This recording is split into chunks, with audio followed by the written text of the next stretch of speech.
This is a modified Luna with Frisbee-style rings on the top that was released last year. This is a rebranded putter rejected by Ricky Wysocki that originally came out over a year ago. And this is a 27-year-old mold that Discraft just started running again. And all three of them are experiencing a bit of a surge in popularity. But why? And should they be? And what do these three bring to Discraft's putter lineup that might have been missing? Let's find out, because the disc is in the details. Hey everyone, it's Greg from Six Sided Discs, and these are the Ultra Luna, the Roost, and the APX. Discraft, the quote, world leader in disc sports, is no stranger to introducing new discs. Here's a fun fact I learned while researching these discs. Discraft has had at least one new mold approved every year since 1992. I don't know what happened in 1991, but just because you release a mold every year doesn't mean that they're all winners. For every Buzz, Raptor, and Luna, there's an MRV, Breeze, Tracker, or Spectra. All discs that I haven't heard of. But I'm not saying they weren't good, but, some discs stay in production for a reason. Just in case you're curious, Innova's one mold per year streak is unbroken all the way back to 1983. Anyways, back to Discraft, and the reason that I got lost down this PDGA approval rabbit hole has a lot to do with these three discs and the fact that they all have very different stories and very different specialties. We'll get to the newer Roost and Ultra Luna in just a minute, but I want to take a moment to talk about the APX. And you're probably wondering why I'm talking about the APX at all. And the answer is this guy. This is Broderick. And Broderick is a big fan of the APX. He's been throwing laser straight shots with it all over social media and must have gotten Discraft's attention, or had an actual collaboration planned, because they released the Frisbee Club APX in both CT Swirl, a stiff base plastic, and ESP Swirl, an opaque, colorful premium plastic. And being the experienced professional disc golf YouTube person that I am, I have neither of those plastics. I just have a random Jawbreaker APX. But what's the deal with the APX anyways, and why was Broderick so determined to bring it back from the dead?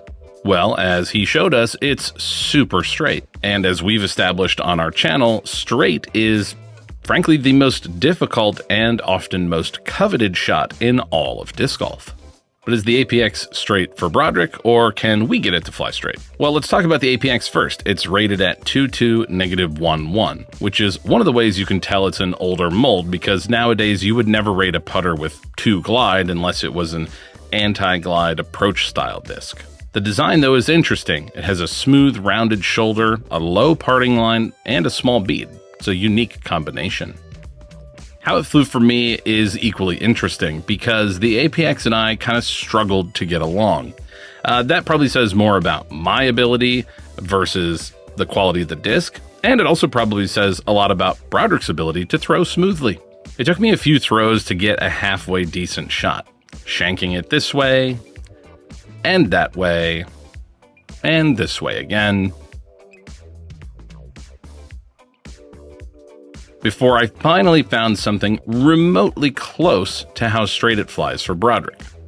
In my defense, my form felt pretty bad on this particular day, and I'm just glad I managed to finally get a decent shot.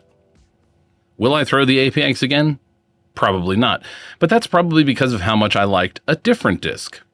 More on that in just a moment. First though, let's see the Roost. Discraft's new Roost couldn't be more different to the APX. It's a deep, blunt-nosed putter with a big bead, and it sure does look familiar. Oh yes, that's because this disc was not originally released as the Roost, but rather the RW-0325-P, aka the Ricky Wysocki Proto Putter. Approved in early 2025 and expected to be Ricky's first signature mold with Discraft, the two-time world champion had planned to use this as his putter. But after starting the season with the Focus, he liked the Focus so much that he ended up shelving plans for the Proto Putter until it was renamed the Roost. Now, the Roost doesn't really make sense as a name in the larger context of Discraft's lineup until you consider who's using it.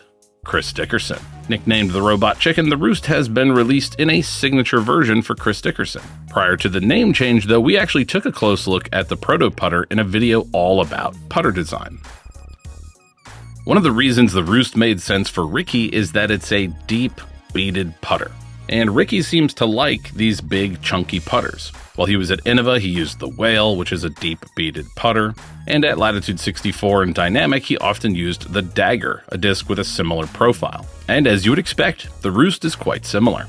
Big, blunt nose, big bead. It's not dissimilar to the Prodigy PA3 or Discmania P2X. Now, we saw how the Roost flies back when it was the RW0325-P, and at that time we had it in a stiff, swirly bass blend, and it was somewhere between straight and slightly overstable. Now that we have it in this soft putter blend, it's even a little bit more beefy. On hyzer, it quickly fades left. Thrown hard and flat, it wastes no time fighting back to fade aggressively. And finally, even thrown hard on anhyzer, it still has plenty of overstability to consistently and smoothly fight out. And I can certainly see why some Discraft players would like what the Roost has to offer. But there's a different disc that's stealing all of the spotlight. This, the Ultra Luna. Described by Discraft as a connection between their flying disc heritage and the modern evolution of disc golf equipment, the Ultra Luna is an homage to the Ultra Star, Discraft's ultimate frisbee. At the end of the day, the Ultra Luna is just a modified version of the Luna. In the simplest terms, the only difference here is that they've added what Discraft call flight rings. These subtle raised rings on the top of the disc add just a touch more grip. For anyone curious, I counted 13 rings, but boy, are they subtle. They are so small. But sometimes a small design change can have a significant impact on the flight. Being a modified version of the Luna is complicated though, because the Luna has not always lived up to expectations. It was originally released with flight numbers of 3303, but it was never that overstable. A good friend of ours was a die-hard Luna collector, and of his collection of over 90 Lunas, there were maybe only 1 or 2 that were remotely close to being that overstable. In the last year or so, Discraft actually updated the flight numbers to 3402, and with this, the Ultra Luna, the stability rating creeps down to 3401. And it's here that we're starting to see a Luna with flight numbers that are actually pretty accurate. From hyzer, the Ultra Luna resists flipping over, but doesn't get too crazy, and just gently holds that hyzer and slowly fades left. Thrown flat, it gently drifts right before slowly working back to finish flat. And as you might expect with that stability, on anhyzer, it holds that angle, but also doesn't burn over or cut roll. The Ultra Luna is a really nice iteration of the Luna. It does genuinely offer something different. The flight rings add a little grip. It's great for throwing or putting. And the stability is also quite nice. It's very workable and controllable. And in this case, I do think Discraft has got the flight numbers just right. Now, I know the APX isn't new. It's just new to me. But looking at these 3 putters for the first time, it strikes me that Discraft is doing what great companies do. Always striving to improve. When I worked at Apple, whether this is still true of the company or not, I don't know. But when I worked there, it was all about continuing to improve. It was a key part of the business, but also of the individuals within the business constantly striving to improve. And we see this from MVP, testing and trying new designs and ideas. We see it from Innova. Despite making more molds than anyone in the history of the sport, they keep coming out with new discs that try something different. And Discraft is certainly no different. A chunky, big bead putter like the Roost and an ultimate frisbee-inspired version of the Luna are indeed different. What do you all think of the APX, the Roost, and the Ultra Luna? Have you thrown them? Tell us about your experience in the comments below. And also comment below what other discs are worth a closer look. Because remember, the disc is in the details. For Six Sided Discs, I'm Greg. We'll see you in the next one. I'm not sure what happened in 1991. All discs that I can't recall having heard of. And I'm not saying that they were bad discs. Okay, let's start. In my defense, my form felt pretty awful on this particular Dale. A chunky big putter like the...